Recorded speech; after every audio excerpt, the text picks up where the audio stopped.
तो हाँ जी, नमस्कार मेरे प्यारे साथियों, स्वागत है आपके प्यारे से चैनल जीएलएस स्टडीज में। तो इस वीडियो में हम क्या देखने वाले हैं, तो एसएसटी के महत्वपूर्ण 20 क्वेश्चन। अगर आप एसएसटी पढ़ने में रुचि रखते हैं तो देखिए कि आप 20 प्रश्न में कितना प्रश्न कर पाते हैं। ठीक है, तो चलिए वीडियो को बिना देरी के और बिना समय गंवाए हुए स्टार्ट करते हैं। तो इसके पहले वाला अगर पार्ट आप नहीं देखे हैं तो जाके चैनल के वीडियो सेक्शन में देख सकते हैं। ठीक है, चलिए, हमारा रोज 2 वीडियो आ जाता है, साइंस का आता है और एसएसटी का आता है, मैथ का भी अब डाला जाएगा। ठीक है, तो 41 नंबर क्वेश्चन से कंटिन्यू करते हैं, आपका ज़्यादा हम समय नहीं लेंगे। संचार का सबसे लोकप्रिय साधन है, यह क्वेश्चन हमसे पूछ रहा है। तो संचार का सबसे लोकप्रिय साधन कौन सा है, तो सार्वजनिक टेलीफोन। ठीक है, टेलीफोन मतलब सभी के पास क्या होगा, टेलीफोन होगा। तो संचार का सबसे बढ़िया लोकप्रिय साधन होगा। ठीक है, यहाँ पे मोबाइल भी हो सकता है। चलिए, जवाहर रोजगार योजना लागू हुई। 42 नंबर क्वेश्चन कह रहा है कि जवाहर रोजगार योजना किस वर्ष लागू हुआ था, 88 में कि 89 में कि 90 में कि 91 में।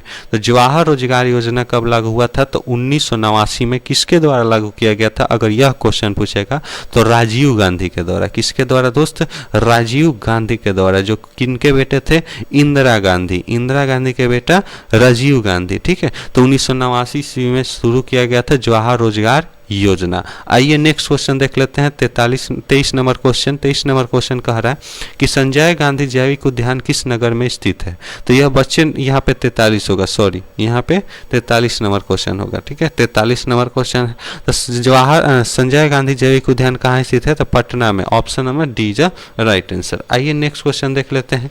दाल किस पौष्टिक अंश का स्रोत है। दाल किस पौष्टिक अंश का स्रोत है, कार्बोहाइड्रेट की प्रोटीन की विटामिन डी की वसा। हम दाल खाते हैं तो उससे हमको क्या प्राप्त होता है, यही क्वेश्चन आपसे पूछ रहा है। तो हम दाल खाते हैं तो हमको प्रोटीन मिलता है। क्या मिलता है दोस्त, प्रोटीन मिलता है। विटामिन डी किससे मिलता है, विटामिन डी हमको सूर्य से मिलता है। किससे मिलता है, सूर्य से। ठीक है, प्रकाश, सूर्य के प्रकाश से हमको विटामिन डी मिलता है। आइए नेक्स्ट क्वेश्चन देख लेते हैं। 45 नंबर क्वेश्चन कह रहा है कि भारत सरकार ने सूचना का अधिकार अधिनियम कब पारित किया था। ठीक है, सूचना का अधिकार अधिनियम किस वर्ष पारित किया था भारत सरकार ने। ठीक है, तो कब किया था, तो 2005 में किया था। ऑप्शन नंबर क्या हो जाएगा दोस्त, B is a right answer. आइए नेक्स्ट क्वेश्चन देख लेते हैं। 46 नंबर क्वेश्चन कह रहा है कि भारत में कितने राष्ट्रीयकृत बैंक है। ठीक है, भारत में कुल कितने राष्ट्रीयकृत बैंक है, मतलब राष्ट्रीय मान्यता उनको प्राप्त है। ठीक है, तो कितना है, तो 19 गो है। कौ गो है दोस्त, 19 गो। एक ही को क्वेश्चन अपने दिमाग में बैठा लीजिए। ठीक है, चलिए आइए नेक्स्ट क्वेश्चन देख लेते हैं कि भारतीय जनता पार्टी का चुनाव चिन्ह क्या है।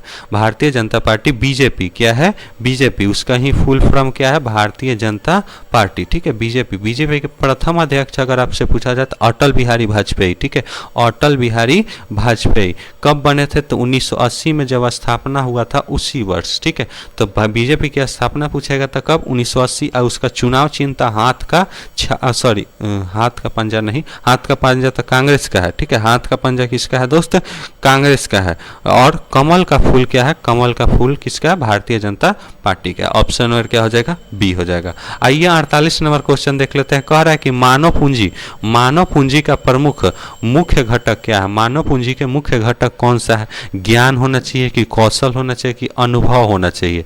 क्या होना चाहिए, तो तीनों होना चाहिए, ज्ञान भी होना चाहिए, कौशल भी होना चाहिए और अनुभव होना चाहिए। तो ऑप्शन नंबर क्या हो जाएगा, डी इज करेक्ट जवाब। 49 नंबर क्वेश्चन है ये, देखिए और कहीं को क्वेश्चन मिलाते चलिए। कार्ल मार्क्स का जन्म कहाँ हुआ था। कार्ल मार्क्स का जन्म कहाँ हुआ था, जर्मनी की, इंग्लैंड की, फ्रांस की, पोलैंड। तो कार्ल मार्क्स का जन्म कहाँ हुआ था, तो कार्ल मार्क्स का जन्म हुआ था दोस्त जर्मनी, जो कि क्या थे, साम्यवादी के संस्थापक थे। ठीक है, साम्यवादी के, ठीक है, साम्यवाद का, ठीक है, साम्यवाद का क्या थे, संस्थापक थे। ठीक है, चलिए, और क्या कार्ल मार्क्स ने कौन सा पुस्तक लिखा था, तो कौन सा पुस्तक लिखा था बोलिए, तो दास कैपिटल के नामक पुस्तक इन्होंने ही लिखा था। चलिए नेक्स्ट क्वेश्चन देख लेते हैं। 50 नंबर क्वेश्चन, सेफ्टी लैम्प का आविष्कारक कौन है, किसे कहा, आविष्कार किसने किया था। क्रॉम्पटन ने कि, जेम्स हर्ग्रीज ने कि, हम्फ्री डेवी ने कि, जॉन के ने। तो किसने स्थापना किया था सेफ्टी लैम्प का, तो हम्फ्री डेवी ने। ठीक है, चलिए डेवी ने। और जॉन के ने क्या, किसका स्थापना किया था, तो फ्लाइंग शटल। बहुत हाली पूछा जाता है तो इसको भी ध्यान रखिएगा। चलिए 51 नंबर क्वेश्चन देखते हैं। भूकंप का मापने के लिए किसे भूकंप का मापन किसके द्वारा किया जाता है, ठीक है, किस यंत्र के द्वारा, तो भूकंप का माप रिक्टर स्केल द्वारा किया जाता है। किसके द्वारा, रिक्टर स्केल द्वारा। चलिए नेक्स्ट क्वेश्चन देख लेते हैं, क्या कर रहे हैं, नदियों में बांध आने का प्रमुख कारण क्या है। नदियों में अभी जो बिहार में नदी में बांध आया है उसका प्रमुख कारण क्या है, तो जल की अधिकता होना, मतलब जल अधिक होगा तभी ना बांध आएगा। तो option number A is right answer. इनमें से कौन सा प्राकृतिक आपदा नहीं है, मतलब प्राकृतिक के द्वारा घटित आपदा को प्राकृतिक आपदा कहते हैं। जैसे बांध हो गया, उसके बाद सुनामी हो गए, यह सब इस प्रकार का आपदा, ठीक है, बांध हो गया, सुनामी हो गया, और कुछ ले लेते हैं क्या, सुखाड़ हो गया, यह सब क्या है, तो प्राकृतिक आपदा है। लेकिन अगर पूछा जाए कि मानव आपदा, एगो प्राकृतिक होता है, एगो मानव होता है, मतलब मानव के द्वारा किया गया आपदा, तो वह इसमें से कौन सा है, आतंकवाद है। आतंकवाद क्या है, मानव। यह सुनामी क्या है, सुनामी आपका भूकंप क्या है, बाढ़ क्या है, यह सब प्राकृतिक आपदा है। प्राकृतिक है, अपना से तो ये नहीं किया जा सकता है, लेकिन आतंकवाद क्या होता है, मनुष्य के द्वारा किया जाता है, इस कारण मानवीय आपदा हो जाता है। नेक्स्ट क्वेश्चन देखिए, इनमें से कौन सा मानव जनित आपदा है, पूछ दिया। तो मानव जनित आपदा कौन कौन है, सांप्रदायिक दंगा है कि आतंकवाद है कि महामारी है कि उपयुक्त सभी है। तो कौन सा हमारा मानव जनित आपदा है, तो सभी है। महामारी भी मानव ही के द्वारा फैलाया जाता है। कोरोना चाइना फैलाया था ना, तो चाइना के लोग के द्वारा न फैलाया गया था। और सांप्रदायिक दंगा, ठीक है, हिंदू मुसलमान, आतंकवाद, ठीक है, आतंकवाद जो पाकिस्तानी होता है ससुरा। चलिए 55 नंबर क्वेश्चन देखते हैं, भोपाल गैस त्रासदी किस प्रकार की आपदा है। भोपाल गैस त्रासदी किस प्रकार की आपदा है, मतलब भोपाल में एक मतलब फैक्ट्री से जहरीला पदार्थ, ठीक है, उसका क्या नाम था, मिथाइल आइसोसाइनेट, ऑर्गेनिक नाम है, ठीक है, मिथाइल आइसोसाइनेट नामक गैस क्या हुआ था, लीक हो गया था, जिसमें हजारों लोग मारे गए थे, ठीक है। वह गैस बहुत ही खतरनाक और जहरीला था, तो वह क्या था, मानव के द्वारा लीक हुआ था, तो वह मानव जनित आपदा हो जाएगा, ठीक है। तो बार बार पूछता है, क्वेश्चन ध्यान रखिएगा, बहुत बड़का क्वेश्चन है और कंपटीशन में पूछता है कि भोपाल गैस त्रासदी में कौन सा गैस लीक हुआ था। तो कौन सा गैस लीक हुआ था दोस्त, तो मिथाइल आइसोसाइनेट, ठीक है, मिथाइल आइसोसाइनाइट। चलिए नेक्स्ट क्वेश्चन देख लेते हैं, 56 नंबर क्वेश्चन। 4 को क्वेश्चन और बचा है, देख लेते हैं। आपदा प्रबंधन किसे कहते हैं, तो प्राकृतिक आपदाओं के दुष्परिणामों को कम करने का उपाय किया जाना आपदा प्रबंधन, मतलब आपदा प्रबंधन क्या है, आपदा में मतलब प्रबंध करना। अच्छा 57 नंबर क्वेश्चन देख लेते हैं, कह रहा है कि इनमें से कौन सा मानव जनित आपदा नहीं है। तो मानव जनित आपदा कौन सा नहीं है, तो सभी तो मानव जनित आपदा है। देखिए सांप्रदायिक दंगा, आतंकवाद, रेल दुर्घटना, तो इनमें से क्या हो जाएगा, कोई नहीं हो जाएगा, ठीक है। तो option number D is right answer. आइए नेक्स्ट क्वेश्चन, सुनामी क्या है।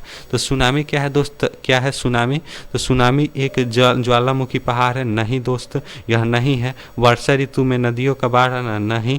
तो सूर्य की भीषण गर्मी, नहीं। तो विनाशकारी क्या है, समुद्री लहर है, विनाशकारी समुद्री लहर है। Option number D is correct जवाब। 59 नंबर सवाल देख लेते हैं। 59 नंबर सवाल क्या आ रहा है कि बिहार में भूकंप कब आया था। बिहार में भूकंप कब आया था, तो बिहार में भूकंप आया था 1934 में, ठीक है।